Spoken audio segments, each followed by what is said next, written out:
일상에 바쁜 여러분들을 대신해서 지식과 인사이트를 정리해드리는 매일 독서 매일 인사이트입니다. 오늘 이 시간에는 글로벌 트렌드 2040 이 책에 대해서 한번 살펴보도록 하겠습니다. 우리 보통 트렌드 책을 보게 되면 1년 단위로 출간되는 책들이 굉장히 많죠. 향후 1년 안에 어떤 트렌드가 나타날 것인가, 굉장히 단기적 관점인데 이 책은 매우 장기적 관점에서 트렌드를 다루고 있어요. 그러니까 2040년의 미래는 어떨 것인가, 그때의 세계에는 어떤 트렌드가 존재할 것인가, 그러니까 향후 20년간의 세계는 어떠한 방향으로 변해갈 것인가, 거기에 대해서 다루고 있는 책입니다. 이 책은 개인이 쓴 책은 아니고 미국의 국가정보위원회 NIC라는 이런 기관에서 발간을 한 책이고, 미국 대통령에게 제출하는 보고서 형식, 그런 책이라고 볼 수 있죠. 그래서 책이 굉장히 깔끔하게 만들어져 있죠.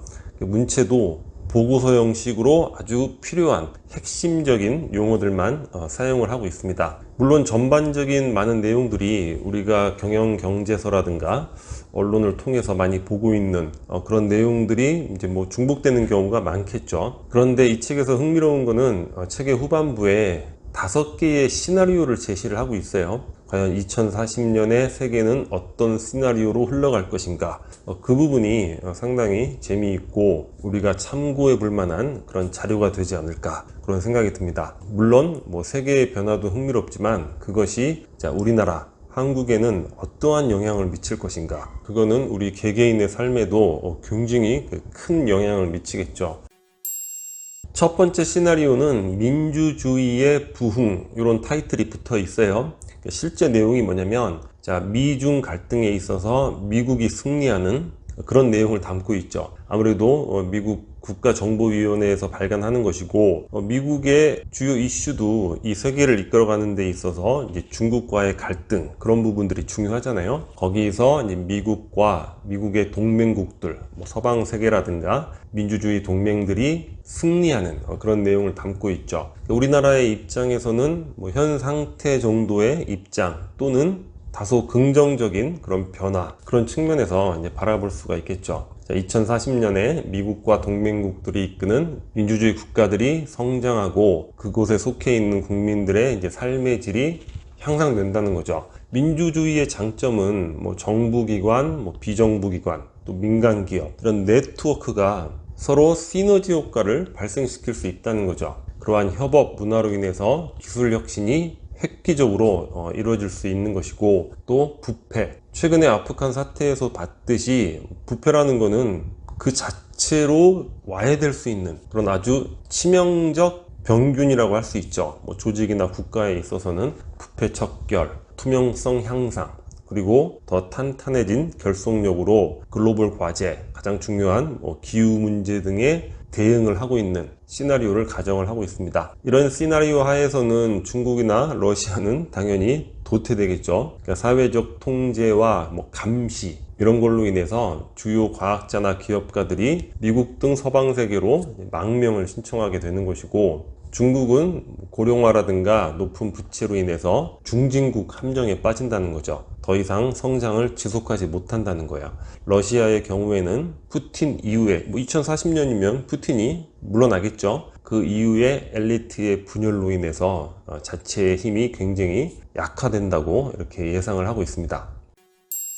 두 번째 시나리오는 표류하는 세계, 이런 타이틀이 있는데 미국 관점이니까 내용적으로 본다면 세계가 표류한다는 건 뭐죠? 중국이 약간 우세한 시대가 이제 펼쳐진다, 이런 부분들을 가정을 하고 있습니다. 중국이 우리에게 있어서 제1의 수출 상대국이잖아요. 그런 관점에서 중국이 부상을 하게 되면 우리에게 유리할 수도 있다, 이렇게 볼 수도 있겠지만, 중국이라는 사회가 갖고 있는 그런 체제, 시스템, 문화, 이런 것들은 전 세계뿐만 아니라 우리에게도 긍정적이지 못하죠. 그래서 중국이 우세를 점하는 이런 세계는 우리 한국에게 있어서도 부정적인 상황이 되지 않을까, 이런 생각을 해봅니다. 그러니까 서방 세계가 방향성이 없이 흔들리는 거예요. 혼란에 빠져 있는데, 이 시기에 중국이 이제 홀로 약진을 하는 그런 시나리오를 이야기를 하고 있죠. 지금 팬데믹인데 작년에 1년 내내 혼란을 겪다가 올해 백신이 나오면서 다들 미래를 낙관을 했잖아요. 근데 오히려 지금 작년보다 더 힘든 상황을 맞이하고 있어요.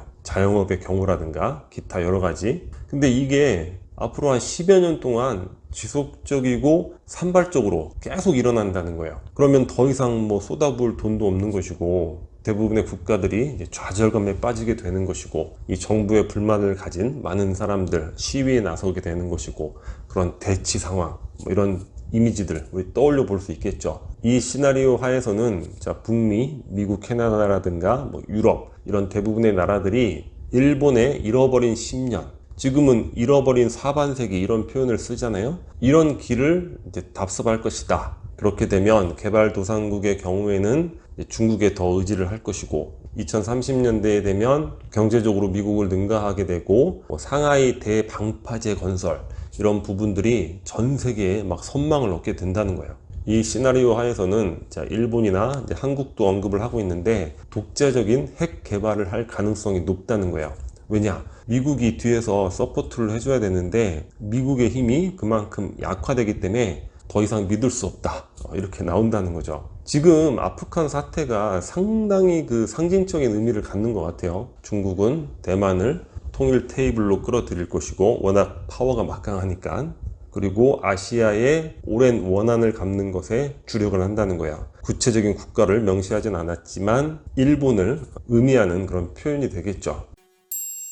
세 번째 시나리오는 공생 경쟁이라는 타이틀이 붙어 있습니다. 미중 협력을 의미하는 것이 되겠죠. 이런 시나리오의 경우에는 뭐 우리에게는 긍정적인 그런 시나리오가 되겠죠. 자, 지금 2020년 이후에 이제 미중 갈등이 계속 지속이 된다는 거예요. 무역 전쟁도 지속이 되는데 한 10여 년 그렇게 해보니까 2030년 즈음이 되니까, 야, 이게 미국이나 중국이나 너희나 우리나 별로 도움이 안 된다. 그래서 공생 공조로 턴어라운드를 이제 하게 된다는 거죠. 그러니까 미중 갈등으로 인해서 세계 경제도 침체되고, 그럼 그만큼 미국도 어려워지고 중국도 어려워진다는 거죠. 그래서 경제 공조로 암묵적인 합의를 한다는 것이고, 정치적으로는 상대방을 끊임없이 의심을 하지만 경제적으로 협력하는 조치들을 만들게 되는 것이고, 번영을 위해서 서로가 필요하다는 결론, 그 결론 하에서 2030년 이후부터 공통의 경제적 이익을 보호하기로 이제 합의를 하게 됩니다. 그러니까 미국이나 중국이나 한쪽이 기울어진 이런 상황을 예상하기에는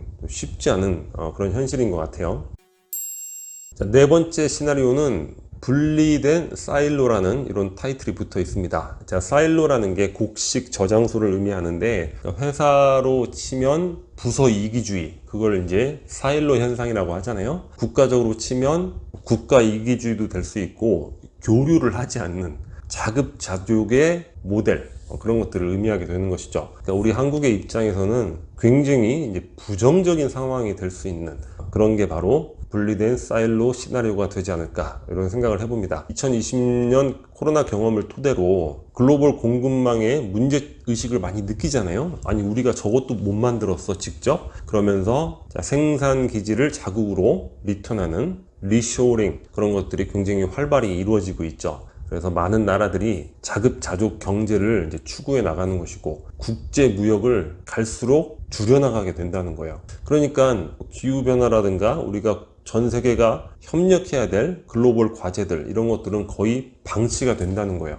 근데 이렇게 자급자족식의 플레이를 하게 되면 어떤 나라들이 유리할까요? 뭐 예를 들어 미국, 자급자족이 가능하죠. 미국은 무역이 없어도 자체 내의 생산물로 모든 것들이 가능한 이런 거의 유일한 나라가 미국일 거예요. 유럽 같은 경우에는 프랑스, 그러니까 프랑스에서 나는 농산물로 전 유럽을 먹여 살릴 수 있다. 그러니까 사실 미국이나 프랑스가 뭐 산업도 발달하고 뭐 군사력도 발달했지만, 이들이 어떤 진정한 강대국일 수 있는 근본적인 또 바탕에는 농업 강국이라는 그런 현실이 있는 것이죠. 그래서 내수 규모가 크거나 또는 가까이에 아주 규모가 큰 국가가 있는데 뭐 소통이 잘 되는 이런 주변 국가라든가 이런 나라들은 그나마 유지 존속을 해나갈 것이다. 그런데 자원이라든가 시장 접근이 어려운 개발도상국은 거의 몰락 수준을 겪을 것이다. 그러니까 우리는 지금 개발도상국은 아니고 선진국에 진입을 해 있다고 볼 수 있는데, 우리가 뭐 미국에도 접근을 못하고 중국에도 접근을 못한다. 어떠한 사정에 의해서 이 사일로가 너무 강건해져서 그렇다면 우리는 자원, 시장 이런 것들이 자급자족이 안 되잖아요. 그러니까 우리에게는 굉장히 치명적인 그런 상황이 될 수 있는 것이죠. 많은 국가들이 핵 개발을 하려고 시도를 할 것이다. 왜냐? 자급자족이니까 누가 누구를 도와주고 국제적으로 합의를 토대로 어떤 안정이 유지되는 그런 시스템이 불가능하잖아요. 여튼 여러 면에서 봤을 때 우리에게는 아주 위험한 줄타기와 같은 그런 현실이 될 가능성이 높은 그런 시나리오가 되겠죠. 마지막 5번째는 비극과 동원이라는 타이틀이 붙어 있습니다. 벌써 이름이 비극이에요. 인류가 이제 아주 실존적인 그런 위험을 겪게 되는 그런 상황을 가정을 하고 있습니다. 2030년 초반부터 이제 글로벌 재앙이 발생하기 시작을 한다는 거예요. 해수 온도가 상승이 되고, 해안 도시들 물에 잠기고, 바다의 산송도가 심해지면서 어업은 완전히 이제 파괴될 수준까지 도달하게 된다는 거죠. 이로 인해서 이제 비가 내리는 강수 패턴이 변하고, 그러면 어떻게 됩니까? 곡물 생산이 또 급감을 하게 되는 거죠. 식량 가격이 또 급상승을 하게 됩니다. 그러니까 이거는 뭐 전 세계적으로 봤을 때 비극인데 우리나라로 봤을 때는 아주 최악 중에 최악이 되겠죠. 왜냐? 이건 전 세계가 이제 식량을 확보하기 위해서 어마어마한 노력을 해야 되는 그런 상황이 펼쳐진단 말이에요. 근데 그나마 아까 말씀드렸듯이 뭐 미국, 프랑스처럼 농산물 생산이 많은 경우는 뭐 아무리 이제 기후가 변해도 어느 정도는 생산이 될 거 아니에요. 근데 우리 같은 경우에는 식량 자급자족이 턱없이 부족하잖아요. 그러면은 문자 그대로 먹고 사는 문제가 시급해지는 그런 상황이 이제 펼쳐질 수도 있다는 것이죠. 이런 일도 충분히 개연성이 있는 그런 내용이 되죠. 그리고 사실 코로나 사태 때도 베트남 같은 경우에는 벌써 곡물 수출을 중단했던 우리 관찰을 했잖아요. 이거보다 더 심한 일이 발생한다면 이 농산물 수출 국가에서 수출을 안 하겠구나. 저는 이런 내용, 이런 시나리오 보기 전부터 우리가 뭐 여러 발전도 좋고 뭐 기술도 좋지만 무엇보다도 식량을 자급자족할 수 있는 그런 국가적 시스템을 만드는 게 더 중요하지 않을까. 이 5번 시나리오의 이제 주도적인 국가는 유럽이 됩니다. EU. EU라는 게 우리 예전에 유로피안 드림에서도 살펴봤지만 지속 가능한 지구를 위해서 그래도 가장 노력을 하고 있는 그런 문명권이잖아요. 그리고 중국이 사실 지금도 그것에 많이 호응을 하고 있죠. 왜냐하면 중국은 지금 상태대로 계속 환경을 파괴해 나가면 이 중국 대륙 자체가 이건 아예 파괴될 것이다. 그런 문명의 붕괴라는 제레미 다이아몬드의 그런 책도 있었잖아요. 그래서 국가적 차원에서 환경 문제에 또 많은 투자를 하고 있죠. 그래서 EU 주도로 중국이 호응을 하는 그런 인류 안전보장 이사회라는 조직이 이제 생겨날 것이다. 이렇게 또 가정을 하고 있습니다. 전체적으로 봤을 때 많은 분들은 시나리오 1, 2, 3 정도를 생각을 하죠. 미국 우세, 중국 우세, 미중 협력. 표면적인 부분이고 사실 더 중요한 거는 시나리오 4번, 5번이 되지 않을까 그런 생각이 듭니다. 우리 개개인의 삶을 위해서도 우리가 한번 참고해 봐야 되겠지만 또 우리가 속해 있는 공동체, 우리 국가의 미래를 위해서도 우리가 또 다 함께 참고를 해봐야 될 그런 시나리오들이 되지 않을까 그런 생각을 해보게 됩니다. 자, 오늘 영상은 여기서 마치도록 하겠습니다. 이 캐리커처가 구독 버튼이고요. 구독과 좋아요 많이 부탁드리겠습니다. 감사합니다.